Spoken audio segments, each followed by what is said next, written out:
নমস্কাৰ insight India চাই থকাৰ বাবে প্ৰতিগৰাকী দৰ্শকক ধন্যবাদ জনাইছো। এই মুহূৰ্তত এটা গুৰুত্বপূৰ্ণ খবৰ লৈ অহাৰ চেষ্টা কৰিছো, কিয়নো কেতিয়ালৈ অনুষ্ঠিত হ'ব পঞ্চায়ত নিৰ্বাচন, পঞ্চায়ত নিৰ্বাচনৰ দিন কেতিয়া ঘোষণা কৰা হ'ব। মন্ত্ৰী ৰঞ্জিত দাসে এক গুৰুত্বপূৰ্ণ মন্তব্য কৰিছে আৰু কাইলৈ দিনটোৰ পিছতেই পঞ্চায়ত নিৰ্বাচনৰ দিন ঘোষণাৰ সম্ভাৱনা আছে।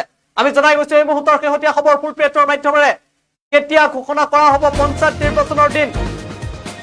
পঞ্চায়ত নিৰ্বাচনৰ দিন কেতিয়া ঘোষণা কৰা হ'ব, আহিছে ডাঙৰ মন্তব্য।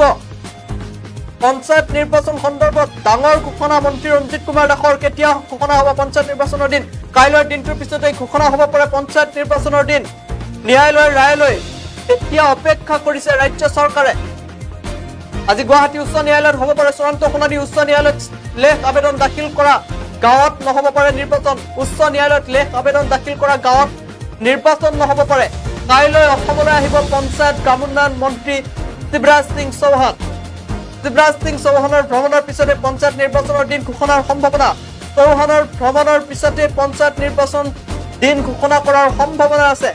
কেতিয়া ঘোষণা হ'ব এই পঞ্চায়ত নিৰ্বাচনৰ দিন? মন্ত্ৰী ৰঞ্জিত কুমাৰ দাসে এই ঘোষণা কৰিছে। কাইলৈৰ দিনটোৰ পিছতে ঘোষণা হ'ব পাৰে পঞ্চায়ত নিৰ্বাচনৰ দিন।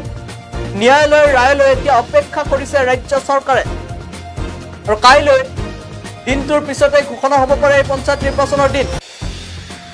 উচ্চ ন্যায়ালয়ত লেখ আবেদন দাখিল কৰা, গাঁৱত নহ'ব পাৰে পঞ্চায়ত নিৰ্বাচন। অসমলৈ কাইলৈ আহিব পঞ্চায়ত আৰু গ্ৰামোন্নয়ন মন্ত্ৰী শিৱৰাজ সিং চৌহান আৰু শিৱৰাজ সিং চৌহানৰ ভ্ৰমণৰ পিছতে পঞ্চায়ত নিৰ্বাচন দিন ঘোষণাৰ প্ৰচুৰ সম্ভাৱনা আছে।